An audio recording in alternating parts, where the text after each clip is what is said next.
ಇಂದ್ರಜಿತ್ ಲಂಕೇಶ್ ಮಗ ಸಮರ್ಜಿತ್ ಸ್ಯಾಂಡಲ್ವುಡ್ಗೆ ಎಂಟ್ರಿ ಕೊಡ್ತಿದ್ದಾರೆ. ಆಗಸ್ಟ್ 15ರಂದು ಸಮರ್ಜಿತ್ ನಟನೆಯ ಗೌರಿ ಸಿನಿಮಾ ತೆರೆಗೆ ಬರಲಿದೆ.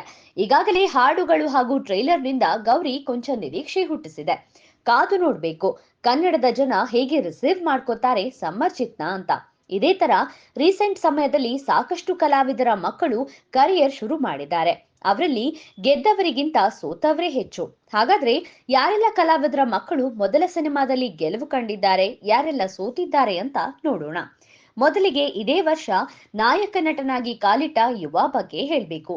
ಡಾಕ್ಟರ್ ರಾಜ್ ಮೊಮ್ಮಗ, ರಾಘಣ್ಣನ ಮಗ, ಎಲ್ಲಕ್ಕಿಂತ ಹೆಚ್ಚಾಗಿ ಅಪ್ಪುವಿನ ಸ್ಟಾರ್ಡಮ್ ಕ್ಯಾರಿ ಮಾಡ್ತಾರೆ ಅನ್ನೋ ನಿರೀಕ್ಷೆ ಹುಟ್ಟಿಸಿದ್ರು ಯುವ. ಅದಕ್ಕೆ ತಕ್ಕಂತೆ ಹೊಂಬಾಳೆಯಂತಹ ಬ್ಯಾನರ್, ರಾಜ್ಕುಮಾರ ಸಿನಿಮಾ ನೀಡಿದ್ದಂತಹ ಸಂತೋಷ್ ಆನಂದ್ರಾಮ್ ಯುವನಿಗೆ ಸಾಥ್ ಕೊಟ್ಟಿದ್ರು. ಹೀಗಾಗಿ ಯುವ ಗೆಲುವು ಫಿಕ್ಸ್ ಅಂತಲೇ ಎಲ್ರೂ ಅಂದ್ಕೊಂಡಿದ್ರು. ಆದ್ರೆ ಯುವ ನಿರೀಕ್ಷೆ ಮುಟ್ಲಿಲ್ಲ, ಗೆಲುವಿನ ಬಾವುಟ ಹಾರಿಸಲಾಗ್ಲಿಲ್ಲ. ಅಲ್ಲಿಗೆ ಮೊದಲ ಸಿನಿಮಾದಲ್ಲಿಯೇ ಯುವ ಫೇಲ್ ಆದ್ರು. ಎರಡನೆಯದಾಗಿ ಹೇಳೋದಾದ್ರೆ ಅಂಬರೀಷ್ ಪುತ್ರ ಅಭಿಷೇಕ್. ಜೂನಿಯರ್ ಜಲೀಲಾ ಎಂಬ ಟ್ಯಾಗ್ಲೈನ್ ಹೊತ್ತು ಅಭಿಷೇಕ್ ಇಂಡಸ್ಟ್ರಿಗೆ ಕಾಲಿಟ್ರು. ಅಭಿನಟನೆಯ ಮೊದಲ ಸಿನಿಮಾ ಅಮರ್. ನಾಗಶೇಖರ್ ಈ ಸಿನಿಮಾಗೆ ಆಕ್ಷನ್ ಕಟ್ ಹೇಳಿದ್ರು. Box office Sultan Darshan special role ನಲ್ಲಿ ಆಕ್ಟ್ ಮಾಡಿದ್ರು. ಅಂಬಿ ಅಭಿಮಾನಿಗಳ ಬಲ, ದಾಸನ ಬೆಂಬಲ ಇದ್ರೂ ಸಹ ಅಭಿ ಗೆಲ್ಲಲಿಲ್ಲ, ಸ್ಟಾರ್ ಆಗಿ ನಿಲ್ಲಲಿಲ್ಲ. ಮರಳಿ ಯತ್ನವ ಮಾಡುವಂತ ಬ್ಯಾಡ್ ಮ್ಯಾನರ್ಸ್ ತೋರಿಸಿದ್ರು ಸಹ ಅದೃಷ್ಟ ಒಲಿಯಲಿಲ್ಲ.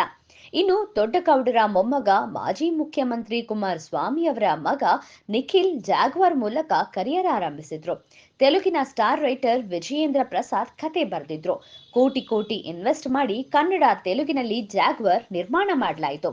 ಒಂದು ಹಾಡಿಗೆ ಮಿಲ್ಕಿ ಬ್ಯೂಟಿ ತಮ್ಮನ್ನ ಸೊಂಟ ಬಳುಕಿಸಿದ್ರು. ಆದ್ರೆ ಗೆಲುವು ಮಾತ್ರ ಒಲಿಲಿಲ್ಲ. ಅದಾದ ಮೇಲೆ ಸೀತಾರಾಮ ಕಲ್ಯಾಣ ಮಾಡಿದ್ರು, ಜನ ಹಾರೈಸಲಿಲ್ಲ. ರೈಡರ್ ಅಂತ ಹೇಳಿದ್ರು ಸಹ ಗೆಲುವಿನ ರೈಡ್ ಮಾಡಲಾಗ್ಲಿಲ್ಲ. ದೇವರಾಜ್ ಅವರ ಎರಡನೇ ಪುತ್ರ ಪ್ರಣಮ್ ಕುಮಾರಿ 21 ಮೂಲಕ ಕರಿಯರ್ ಆರಂಭಿಸಿದ್ರು. ಆದ್ರೆ ಪ್ರಥಮ ಚುಂಬನಂ ದಂತಭಗ್ನಂ ಎಂಬಂತೆ ಸೋಲು ಅವರನ್ನ ಅಪ್ಪಿಕೊಳ್ತು. ರಾಮ್ಕುಮಾರ್ ಮಗ ಧೀರನ್ ಶಿವ 143 ಅಂತ ಹೇಳ್ಕೊಂಡು ಬಂದ್ರು. ಅವರಿಗೂ ಗೆಲುವು ಸಿಗ್ಲಿಲ್ಲ. ಹೀಗೆ ರೀಸೆಂಟ್ ಆಗಿ ಇಂಡಸ್ಟ್ರಿಗೆ ಕಾಲಿಟ್ಟ ದೊಡ್ಡವರ ಮಕ್ಕಳು, ಕಲಾವಿದರ ಮಕ್ಕಳೆಲ್ಲ ನಿರಾಸೆ ಹುಟ್ಟಿಸಿದ್ದಾರೆ. ಇಂದ್ರಜಿತ್ ಮಗ ಸಮರ್ಜಿತ್ ಗೆಲುವಿನ ಸವಿಯ ಮೂಲಕವೇ ಕರಿಯರ್ನ ಮೊದಲ ಹೆಜ್ಜೆ ಇಡುವಂತಾಗ್ಲಿ ಅಂತ ಹಾರೈಸೋಣ.